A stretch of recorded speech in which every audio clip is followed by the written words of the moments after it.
আসসালামু আলাইকুম রহমতুল্লাহি ওবরকাতুহু। সম্মানিত দর্শক, অতি সম্প্রতি বিবিসি বাংলা শেখ হাসিনার দেশে ফেরত আসা নিয়ে একটি কনটেন্ট তৈরি করেছে। শিরোনামটি ছিল এরকম যে শেখ হাসিনার দেশে ফেরা, তিনি চাইলে কি বাংলাদেশে আসতে পারবেন কি পারবেন না। এই যে কনটেন্টটি, সেই কনটেন্টটি আমি শুধুমাত্র হেডলাইনটা দেখেছি। ইন ডিটেইলস ভিতরে আসলে ওটা আমি শুনিনি। শুনিনি এই কারণে যে আমরা যারা এই মুহূর্তে কনটেন্ট তৈরি করছি, সে তুলনায় বিবিসি বলেন বা অন্যান্য পত্রপত্রিকাগুলো বলেন, সেখানে যারা কনটেন্ট তৈরি করছেন তারা সবাই আমাদের ছোট ভাই বা বোনের মতো করে।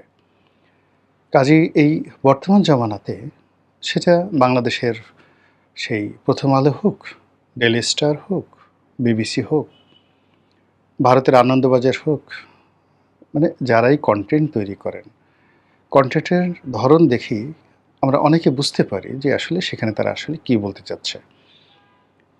এখানে একটা বিষয় আপনাদেরকে বলা আবশ্যক। আমরা যারা এই কনটেন্ট তৈরি করি, আমাদের মূল যে উদ্দেশ্যটা, যারাই তৈরি করি, সেই উদ্দেশ্যটা থাকে যে আমাদের যারা দর্শক রয়েছেন, শ্রোতা রয়েছেন, তারা আসলে কী শুনতে চান, কী শুনতে পছন্দ করেন, ওটার উপর নির্ভর করে যারা এই কনটেন্ট তারা ক্রিয়েট করেন। যেমন আমার খুব ইচ্ছা ছিল, ভীষণ রকম ইচ্ছা ছিল যে যদি আমার এই ইউটিউব যে পেজটি রয়েছে এখানে 1 মিলিয়ন আপনার পূর্ণ হয়। আমার একটা নিয়ত ছিল যে 1 মিলিয়ন পূর্ণ হলে আমি এই সমস্ত কনটেন্ট তৈরি করব না। আমি দার্শনিকতা নিয়ে, তারপর আ অনেকটা যাকে বলা হয় জীবনের সফলতা, ব্যর্থতা, যে বিষয়গুলো আমি সফল হয়েছি বা আমি ব্যর্থ হয়েছি, যেগুলো আপনার জন্য বা অন্য কোনো দর্শকদের জন্য প্রয়োজন হবে। এরপর ধর্ম, কর্ম, ঈমান, একিন, আমল, যেগুলো নিয়ে আমি মূলত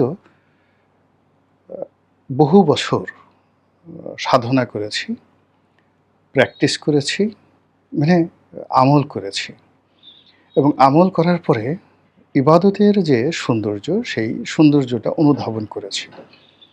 তো সেই কথাগুলো আমার খুব শখ ছিল, আমি বলব। তার বাইরে আমি কিছু ট্রাভেল ডকুমেন্ট করব।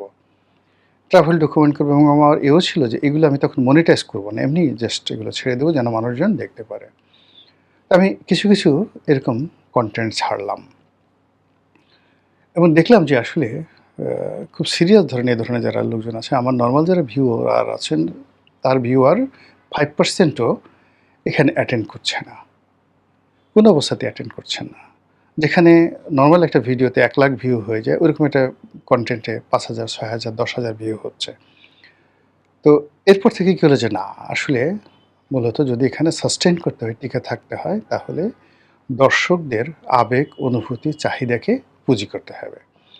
এবং এই যে এখন সারা দুনিয়াতে মানে কোনো ইলেকট্রনিক মিডিয়ার যে স্ক্রিন রয়েছে, যেমন ধরুন বিবিসি টেলিভিশনের একটা স্ক্রিন রয়েছে, বিবিসি রেডিওর একটা ভয়েস আছে।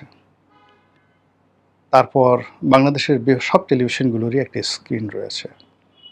এটা এখন আর কেউ মানে যেকে বলা হয় যে আজ থেকে ঠিক ১০ বছর আগে যখন একটা টেলিভিশন টক শো হতো, যেখানে অন স্ক্রিনে এটা যখন দেখানো হতো, ১০ লাখ ১৫ লাখ লোক সরাসরি এটা দেখতেন।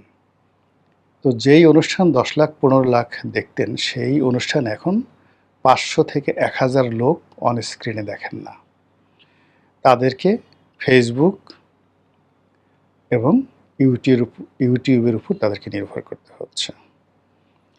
ফলে এই ইউটিউবে এখন 'প্রথম আলো' বলেন, 'কালের কণ্ঠ' বলেন বা অন্য যেকোনো পত্রিকা বলেন বা আ সময় টেলিভিশন, চ্যানেল আই, যে সমস্ত আ ইলেকট্রনিক মিডিয়া রয়েছে, বিবিসি বলেন, ডয়েচ ভ্যালে বলেন, সিএনএন বলেন, তারা সবাই এখন ফেসবুক এবং ইউটিউব কেন্দ্রিক।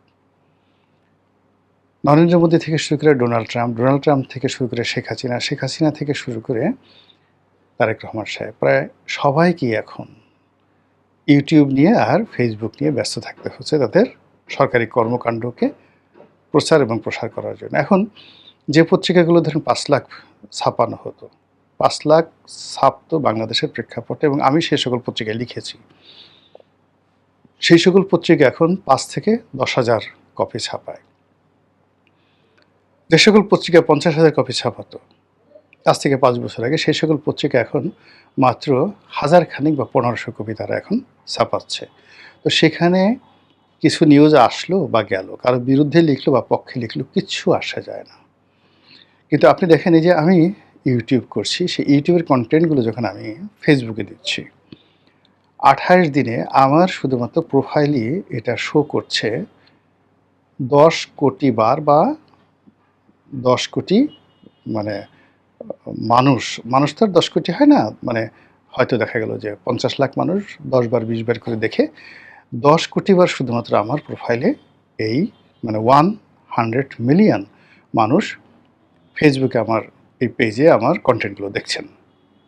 আর ইউটিউবে এটি অন অ্যাভারেজে 10 মিলিয়ন, মানে 1 কোটি লোক দেখছে প্রতি মাসে, যেটি বাংলাদেশের এই মুহূর্তে কোনো পত্রিকা তার কোনো সিঙ্গেল কন্টেন্ট নিয়ে পারবে না। তো কাজেই আমাকে তো এই যে আমি যে জিনিসটা এখন করছি, আমাকে এটা যেভাবে এগিয়ে নিতে হবে, ঠিক একইভাবে বিবিসিকেও সাস্টেন করার জন্য এখন জনগণ যেটা শুনতে চাচ্ছে, বলতে চাচ্ছে, সেই বিষয়গুলোকে সামনে এগিয়ে এনে তাদেরকে কন্টেন্ট তৈরি করতে হচ্ছে। সেখানে সেক্স থাকুক, পরিমণি থাকুক, ভায়োলেন্স থাকুক, শেখ হাসিনা থাকুক, নেতিবাচক বিষয় থাকুক, ডাজ নট ম্যাটার, তাকে সারভাইভ করতে হবে। তো এই যে যেহেতু এটা কমন বিষয় রয়ে গেছে, এখন আমরা কোনো কিছুই ওইভাবে একেবারে মোটিভেশন নিয়ে, তারপর দীর্ঘকাল গবেষণা করে, তারপর ওইভাবে একটা কিছু বের করব দেশের স্বার্থে, পৃথিবীর স্বার্থে, জনগণের স্বার্থে, এইরকম পৃথিবীতে এখন কেউ নেই। নো ওয়ান, কোনো দার্শনিকতা নেই।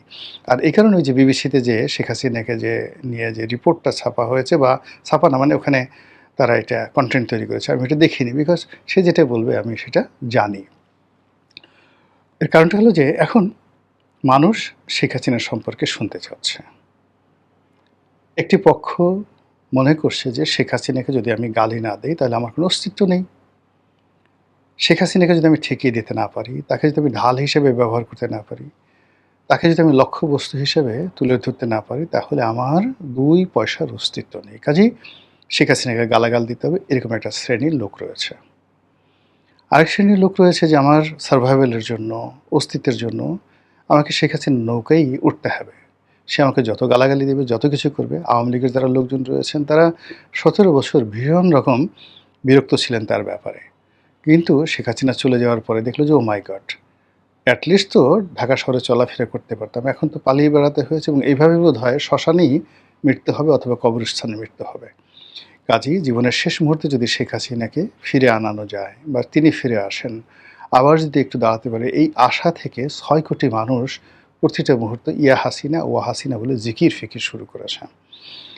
একইভাবে আমেরিকা বলেন, চীন বলেন, তারপর ভারত বলেন, তারা এই গত 2 বছরে খুব ভালো করে বুঝে গেছেন what is Sheikh Hasina, what is Tarique Zia, what is doctor Mohammad Yunus, what is অন্তর্বর্তীকালীন সরকার, what is Awami League and what is BNP government. তারা খুব বুঝে গেছে, এবং কোন সরকারের কাছে তাদের স্বার্থ সংরক্ষিত, এবং কোন সরকারের উপর তারা নির্ভর করতে পারে, এবং তাদের ব্যবসা বাণিজ্যের যে ধারাবাহিকতা, এটি কোন সরকার দ্বারা সুরক্ষিত হতে পারে। এটা আপনি আমি বাংলাদেশে বসে যতটা বুঝতে পারছি, মনে করেন যে লন্ডন, আমেরিকা, কানাডা, দিল্লি, তারা ওখানে যারা বসবাস করেন, তারা আপনার আমার মতো লেদু-গেদু ধলা নয়, তারা আরও অনেক গবেষণা করেন, ফলে তারা খুব ভালো করে বুঝতে পারছেন। তো বুঝতে পারার কারণে কি হচ্ছে, আন্তর্জাতিক অঙ্গনেও শেখ হাসিনাকে নিয়ে কিন্তু আলোচনা হচ্ছে। কি আলোচনা হচ্ছে এটা আশা করি ইন ডিটেইলস বলার দরকার নাই। তো সেই ক্ষেত্রে কি হলো, এই যে শেখ হাসিনাকে কেন্দ্র করে তার পক্ষের লোকের যে আওয়াজ, এটি যদি উহ আহ ইয়ে হাসিনা ওয়া হাসিনা দৈনিক 100 বার হয়, 50 বার হয়, 10 বার হয়, 6 কোটি মানুষ আওয়াজ করলে কত হয়? আবার তার বিপক্ষের যে 6 কোটি মানুষ, সেই 6 কোটি মানুষের মধ্যে অন্তত 1 কোটি মানুষ যদি মনে করে আমাদের অস্তিত্বের জন্য গালাগালি, শেখ হাসিনাকে গালাগালি করা আমাদের জন্য এই মুহূর্তে বেঁচে থাকার অবলম্বন, কাজেই গালাগালি করতে হবে। 1 কোটি মানুষ ডেইলি 10 বার করে গালাগালি করলে ডেইলি 10 কোটি বার গালাগালি হচ্ছে। ফলে এই বাংলাদেশে সেই টেকনাফ থেকে তেঁতুলিয়া পর্যন্ত শেখ হাসিনা বিরোধী ৬ কোটি মানুষের মধ্যে ১ কোটি মানুষ তাকে গালাগাল করছে। বাকি গালাগালি করছে না, মনে, মনে চিন্তা ভাবনা করছে, করবে কি করবে না বা আচ্ছা ঠিক আছে সে তো নাই, রিল্যাক্স। কিন্তু ১ কোটি লোক খুব যাকে বলা হয় একেবারে রেজিস্ট অবস্থায় তারা এই গালাগালিকে পেশা হিসেবে নিয়েছে। আর ৬ কোটি লোক তাদের বেঁচে থাকার অবলম্বন হিসেবে দীর্ঘশ্বাস ছাড়ছে, ইয়া হাসিনা ওয়া হাসিনা। ফলে আপনি চিন্তা করেন কত শত কোটি বার প্রতিদিন শেখ হাসিনার নাম আলোচিত হচ্ছে।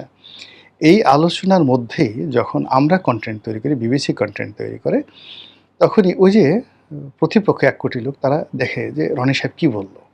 তার পক্ষের কোনো যুক্তি আছে কিনা, বিপক্ষের কোনো যুক্তি আছে কিনা, বিবিসি কী বলল? বা ওই যে শেখ হাসিনার ৬ কোটি লোক আছে তারা খুঁজতে থাকে সে কী বলল? আর এটা বলার সঙ্গে, সঙ্গে পুরো মিডিয়াতে এটার একটা ইলেকট্রনিক মিডিয়াতে এটা একটা ট্রেন্ডিং শুরু হয়ে যায়। আপনি শেখ হাসিনা লিখে কোনো একটা জিনিস দেওয়ার সাথে, সাথে সেটা ট্রেন্ডিং হয়ে যাচ্ছে। এই কারণে বিবিসি এই শেখ হাসিনাকে নিয়ে বারবার প্রতিবেদন বা আমরা বারবার কনটেন্ট তৈরি করতে বাধ্য হচ্ছি। এখন প্রসঙ্গে আসি। ডিসেম্বর মাসে তিনি যেটা বিবিসি বলছে, সেটা আমি বলি যে তিনি ইচ্ছা করলে আসতে পারবেন? যে না ঠিক আছে আমি ইচ্ছামতো ঢুকে যাব। তারপরে আ তার বাংলাদেশে গিয়ে আমি বিচার মোকাবেলা করব। ইতিবাচক অর্থে একেবারে সরাসরি আমি এয়ারপোর্টে আসলাম বা সীমান্তে আসলাম লোকজন সহকারে, বিদেশি সাংবাদিক সহকারে বিসমিল্লাহ বলে আল্লাহু আকবার বলে ঢুকে গেলাম। এটা আমার মাতৃভূমি। যেভাবে তিনি ১৯৮১ সালে এসেছেন, যেভাবে তার পিতা এসেছেন, যেভাবে তারেক রহমান সাহেব এসেছেন, সেভাবে কি শেখ হাসিনা আসতে পারবেন? প্রথমত ইন জেনারেল যদি ধরেন তাহলে এটা সম্ভব নয়। একেবারে সম্ভব না। এটা উনি আসতে পারবেন না। তাহলে কি তিনি আদৌ আসতে পারবেন? হ্যাঁ, উনি আসতে পারবেন।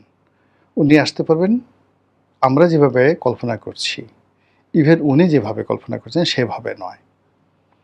উনি যদি বাংলাদেশে আসেন, সে আসার পেছনে দিল্লির হাত থাকবে, সে আসার পেছনে ওয়াশিংটনের হাত থাকবে, সে আসার পেছনে বেইজিংয়ের গ্রিন সিগন্যাল থাকবে, সে আসার পেছনে সরকারের অসহায়তা থাকবে অথবা সরকারের একটা গ্রিন সিগন্যাল থাকবে।